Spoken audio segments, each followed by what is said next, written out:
Hi, welcome to Psalm 105. Last time, Psalm 104, we were thinking about how God is the God of creation. Psalm 105 is another long psalm, but it's not a difficult one. It's a psalm all about history, the history of God's dealings with Israel. In fact, what we're going to see is that 105 looks at the history of Israel and or part of it, and it says essentially, isn't God faithful? Isn't God good? His faithful, loving dealings with his people.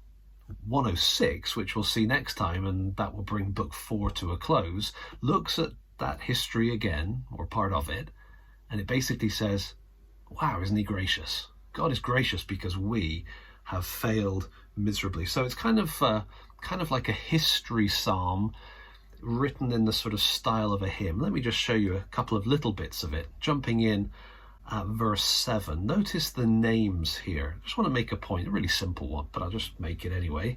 It's worth saying. He is the Lord our God. His judgments are in all the earth. He remembers his covenant forever, the word that he commanded for 1,000 generations, the covenant that he made with Abraham, his sworn promise to Isaac, which he confirmed to Jacob as a statute, to Israel as an everlasting covenant, saying, to you I will give the land of Canaan as your portion for an inheritance. Maybe you're in the habit of reading the Bible and recognizing there's a lot of names. And sometimes we see names and we kind of scratch our heads, but sometimes we see names and they should trigger a thought. Here we've got Abraham, Isaac, and Jacob, the three patriarchs from the book of Genesis. But what is it that is underlined, if you like, in Genesis and again here?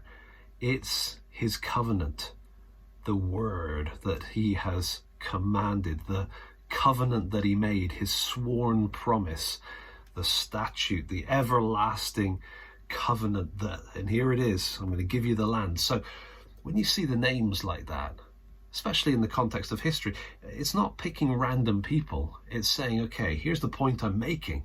God made a promise. He made a covenant, and it's repeated all the way through from Genesis 12 right the way through to the end of the book. It's the kind of emphatic declaration of God's promise plan. Okay, so that's kind of what's being flagged up here, talking about the history of Israel, and its foundation is God's promise to give them the promised land. That's part of it.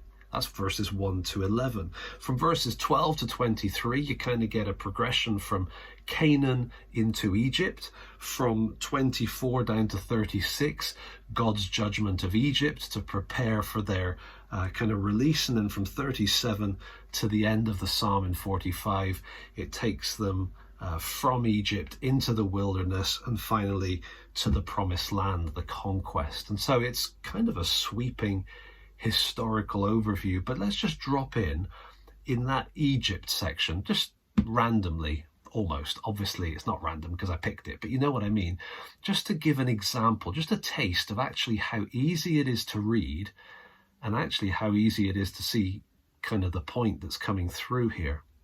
Notice the repeated word. I'll even help you by flagging it. He sent darkness and made the land dark. They did not rebel against his words.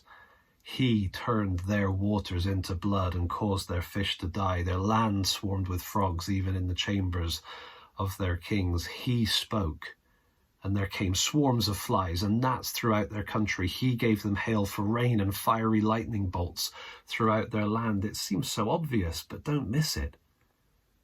History is his story, right? This is God's action being described. And you recognize, hopefully, the story here from Exodus as he's bringing the 10 plagues on Egypt. He struck down their vines and fig trees and shattered the trees of their country. He spoke and the locusts came, young locusts without number, which devoured all the vegetation in their land and ate up the fruit of their ground. He struck down all the firstborn in their land, the first fruits of all their strength. And on it goes. And so read through Psalm 105. I don't think you'll find it complicated. There's not much in there about really obscure moments that you've never noticed before. It's kind of the big blocks, but it's worth reading and it's worth enjoying and it's worth recognizing that this is his story, right? This is God in action in the history of Israel, which of course can give us confidence that that same God is in action today. In the matters of global geopolitics and in the matters of the three struggles you're prayerfully dealing with right now, on a big scale or on a small scale, he's in charge, and that's a real comfort and encouragement. So be sure to read it and encourage others with the encouragement that you receive from it.